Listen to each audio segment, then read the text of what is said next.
All right, let's dive into what's probably the biggest question in tech right now, maybe in the entire economy. Is this whole AI revolution a genuine, world-changing boom? Is it a massive speculative bubble just waiting to pop? Or is it somehow both at the exact same time? We're going to break it all down. First things first, let's get one thing straight. The technology at the heart of all this frenzy, it is profoundly, absolutely real. Just like the early internet, AI is a fundamental platform shift. It's already changing how we work, how we create, maybe even how we think. This isn't a fad. This is like a new form of electricity. Okay, but here's the tension, right? We all know the internet was real, but that didn't stop a spectacular bubble like pets.com from happening. And that gets us to the core question here. How do we tell the difference between the genuine revolution and the speculative mania? And more importantly, are we busy building the next generation of pets.ai right now without even realizing it? To really get a handle on the boom part of this, you have to appreciate the sheer mind-boggling scale of what's being built. People like Sam Altman and Jensen Huang, they aren't just writing code. Oh no, they're architecting a whole new industrial civilization, one that's based on what they call abundant intelligence. And this quote from Nvidia's CEO, it just reframes the entire discussion, doesn't it? This isn't just about software running on a server somewhere. This is a physical industrial process. We are literally, and I mean literally, building a global machine designed to convert raw electricity into actual cognition. So on one side, you've got Sam Altman at OpenAI, who sees a future where superintelligence is almost like a universal utility, a human right. And then on the other side, you have Jensen Huang, who's looking at it through this industrial lens, building what he calls AI factories to just mass-produce intelligence. Two different visions, but they're fueling one single massive build-out. And the scale of that build-out, it's just staggering. We're talking about an estimated $1 trillion flowing into what's now being called the AI compute economy. And this isn't just one or two big companies. We're talking about a super dense network of chip makers, data center operators, energy providers, all working together.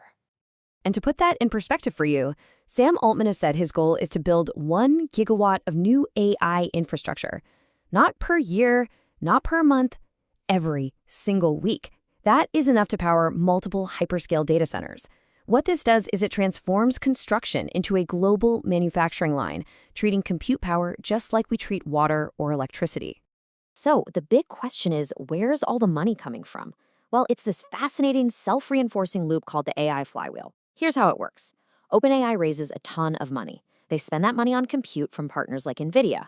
Those partners' revenues and valuations just skyrocket. That makes the market even more confident, which attracts even more capital back into the system. And the cycle just repeats, getting bigger and faster each time. Okay, but let's just pause for a second. A world-changing technology that's fueling a wild, speculative frenzy. Does that story sound at all familiar? It really should. So let's flip the coin and look at the other side of this, the bubble.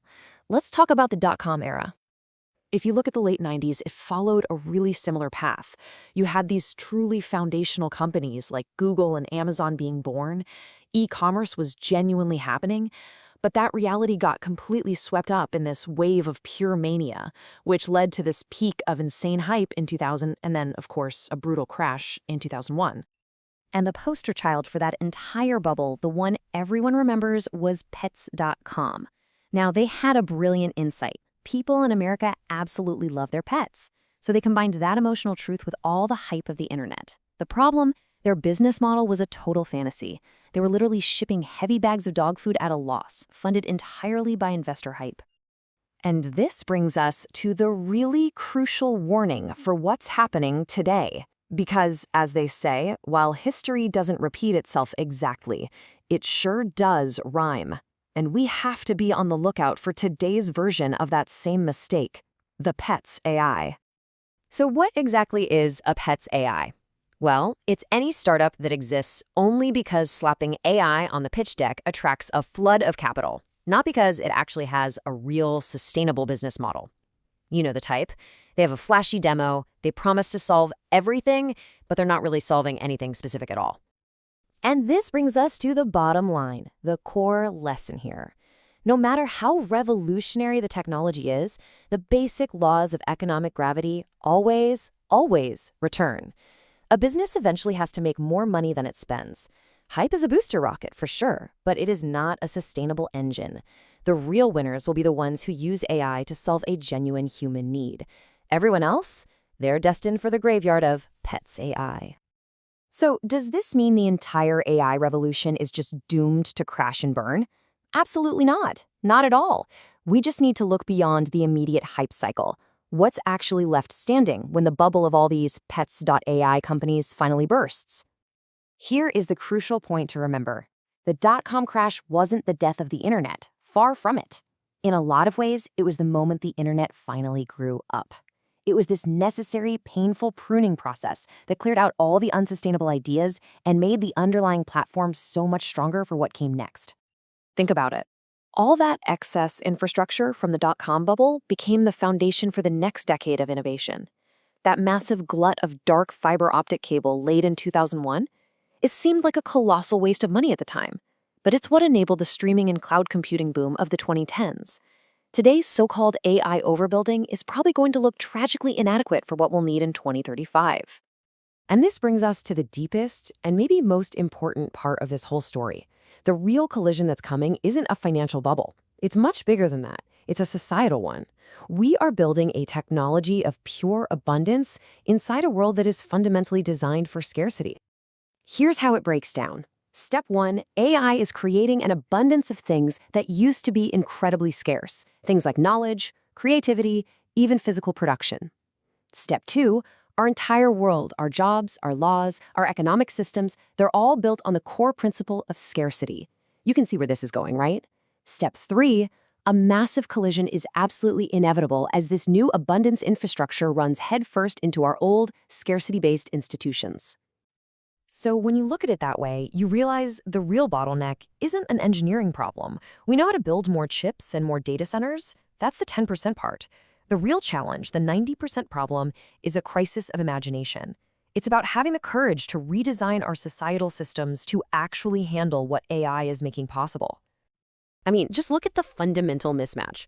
Our old world operating system ties your income to having a job. It says value comes from ownership, and power comes from controlling information. But this new AI-powered system, it makes labor optional. It says value comes from access and creation, and power comes from democratizing knowledge. These two systems are they're fundamentally incompatible. So maybe we need to reframe this entire debate. The problem isn't that the world is overbuilding AI infrastructure. The real problem is that we are profoundly under-redesigning the social, political, and economic structures that we need for an age of abundance.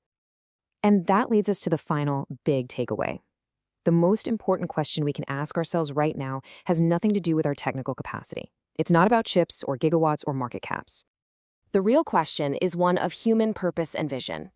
It's not about how much AI we can build, but what kind of world we choose to build with this incredible new power. And that's a question that doesn't just belong to the engineers. It belongs to all of us. It belongs to you.